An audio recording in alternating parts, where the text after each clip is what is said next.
मित्रों, रामायण सिर्फ भगवान श्री राम और रावण की युद्ध की कहानी नहीं है।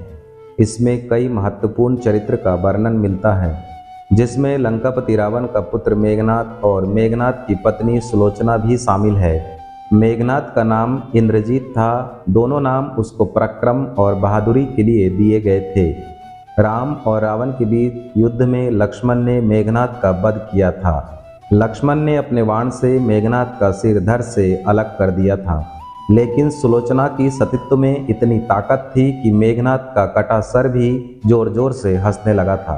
मित्रों, सुलोचना और मेघनाद की पूरी कहानी जानने के लिए इस वीडियो को अंत तक जरूर देखिएगा। मित्रों, वीडियो में आगे बढ़ने से पहले आप अगर भगवान श्री राम के सच्चे भक्त हैं तो इस चैनल को सब्सक्राइब कर बेल आइकन को प्रेस कर दीजिएगा। मित्रों, मंदोदरी से रावण को जो पुत्र मिले उनके नाम मेघनाद, महोदर, रहस्य, विरूपाक्ष और भीमक वीर थे। इनमें मेघनाद रावण और मंदोदरी का सबसे ज्येष्ठ पुत्र था। मेघनाद के बारे में कहा जाता है कि वह महाबलशाली और महाप्रतापी योद्धा था। मेघनाद के जन्म के समय रावण चाहता था कि उसका होने वाला पुत्र तेजस्वी, पराक्रमी होने के साथ साथ अमर भी हो। इसलिए मेघनाद के जन्म के समय रावण ने सभी ग्रहों को अपने पुत्र की जन्म कुंडली की 11वें स्थान यानी कि लाभ स्थान पर रख दिया था।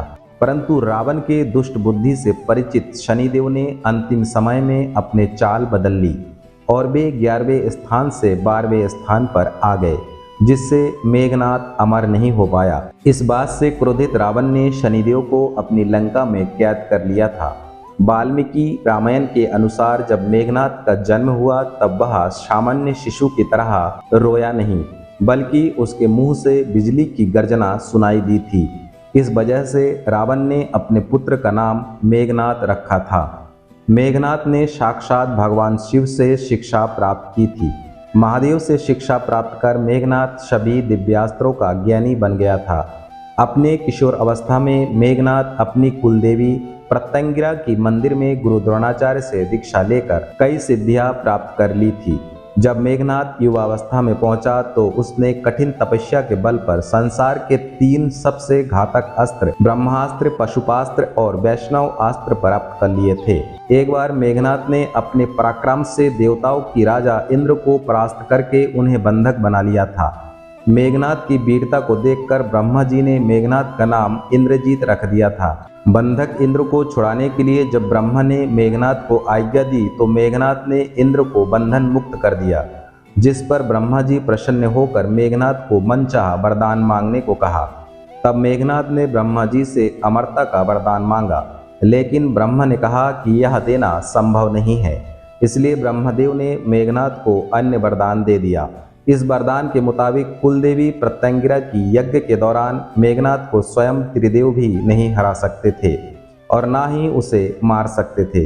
मेघनाद एक पितृभक्त पुत्र था, इसलिए जानते हुए भी कि राम श्री हरि विष्णु के अवतार है, फिर भी मेघनाद ने अपने पिता का साथ नहीं छोड़ा। यहाँ तक कि जब उसकी माँ मंदोदरी ने उसे समझाते हुए कहा कि इंसान मुक्ति के मार्ग पर अकेले जाता है, तब मेघनाद ने अपनी माता से कहा था कि अगर पिता को ठुकरा कर मुझे स्वर्ग भी मिले तो स्वर्ग को भी मैं ठुकरा दूंगा।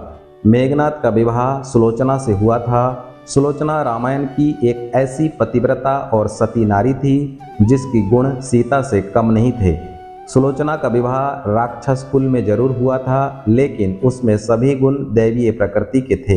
जब राम रावण के युद्ध में रावण का भाई कुंभकर्ण मारा गया तब रावण अपने पुत्र मेघनाद को रणभूमि में उतारता है। मेघनाद युद्ध में उतरते ही सुग्रीव की सेना पर भारी पड़ने लगता है।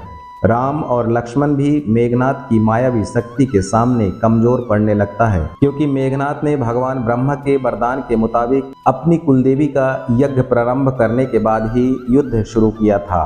इस वजह से जब श्री राम और लक्ष्मण उस पर बाण छोड़ते हैं तो मेघनाद का रथ गायब हो जाता है। मित्रों, इसी का फायदा उठाकर मेघनाद राम और लक्ष्मण पर नागपाश छोड़ देता है।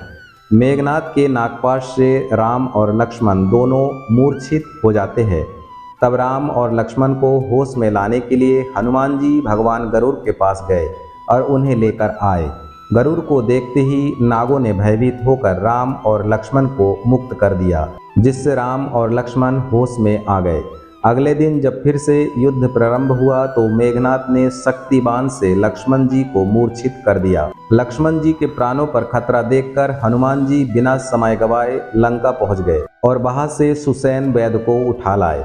वैद्य ने लक्ष्मण जी की हालत को देखकर राम से संजीवनी बूटी लाने को कहा।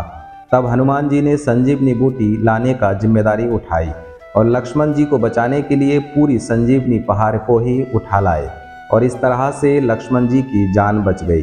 तीसरे दिन विभीषण के कहने पर लक्ष्मण मेघनाद के पीछे लंका पहुंच गए और चौथे दिन युद्ध में लक्ष्मण ने घातक बाणों से मेघनाद को मार डाला। कहा जाता है कि प्रभु श्री राम ने लक्ष्मण को पहले ही आगाह कर दिया था कि मेघनाद की पत्नी एक पतिव्रता स्त्री है। ऐसे में मेघनाद का सर नीचे जमीन पर नहीं गिरना चाहिए। इसलिए जब लक्ष्मण जी ने मेघनाद का वध किया तो मेघनाद का सर काटकर प्रभु श्री राम के चरणों में रख दिया। मेघनाद के मरने के बाद प्रभु श्री राम ने मेघनाद की मृत्यु की सूचना उसकी पत्नी सुलोचना को देने के लिए मेघनाद के एक भुजा को काटकर उसके महल में भिजवा दिया। कहा जाता है कि मेघनाद की कटी हुई भुजा को देखकर सुलोचना को विश्वास नहीं हुआ, इसलिए सच का पता लगाने के लिए सुलोचना ने मेघनाद की भुजा को युद्ध का संपूर्ण वृत्तांत लिखने को कहा। मेघनाद के कटे हुए हाथ ने सुलोचना की बात का मान रखते हुए युद्ध का संपूर्ण वृत्तांत लिख दिया। अब सुलोचना को विश्वास हो गया कि युद्ध में उसका पति मारा गया है। सुलोचना इस समाचार को सुनकर रोने लगी। फिर वह रथ में बैठकर रावण से मिलने चल पड़ी।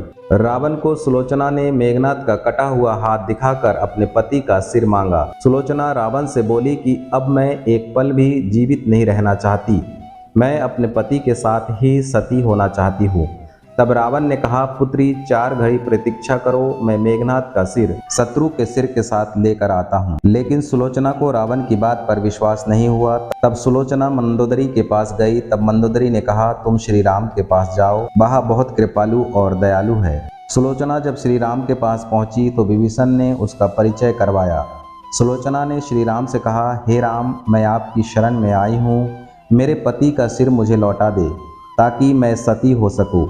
श्री राम सुलोचना की दशा देखकर दुखी हो गए। उन्होंने कहा कि मैं तुम्हारे पति को अभी जीवित कर देता हूँ। इस बीच उसने अपनी आप बीती भी सुनाई। सुलोचना ने कहा कि मैं नहीं चाहती कि मेरे पति जीवित होकर संसार के कष्टों को भोगे। मेरे लिए सौभाग्य की बात है कि मुझे आपके दर्शन हो गए, मेरा जन्म सार्थक हो गया। अब जीवित रहने की मेरी कोई इच्छा नहीं है। श्री राम के कहने पर सुग्रीव मेघनाद का सिर ले आए, लेकिन उनके मन में यह आशंका थी कि मेघनाद के कटे हाथ ने युद्ध का संपूर्ण वृत्तांत कैसे लिखा। सुग्रीव से रहा नहीं गया और उन्होंने कहा, मैं सुलोचना की बात को तभी सच मानूंगा जब यह मेघनाद का कटा हुआ सिर हंसेगा। सुलोचना के सतीत्व की यह बहुत बड़ी परीक्षा थी। उसने कटे हुए सिर से कहा, हे स्वामी, जल्दी हंसिए, वरना आपके हाथ ने जो लिखा है उसे ये सब सत्य नहीं मानेंगे। इतना सुनते ही मेघनाद का कटा सिर जोर जोर से हंसने लगा। इस तरह सुलोचना अपने पति का कटा हुआ सिर लेकर लंका लौट आती है, जहां समुद्र के किनारे मेघनाद की अर्थी सजाई जाती है और सुलोचना धधकती अग्नि में अपने पत्नी का सिर लेकर बैठकर सभी के सामने सती हो जाती है। मित्रों, अगर वीडियो अच्छा लगा हो तो इस चैनल को सब्सक्राइब कर बेल आइकन को प्रेस कर दीजिएगा। जय श्री राम।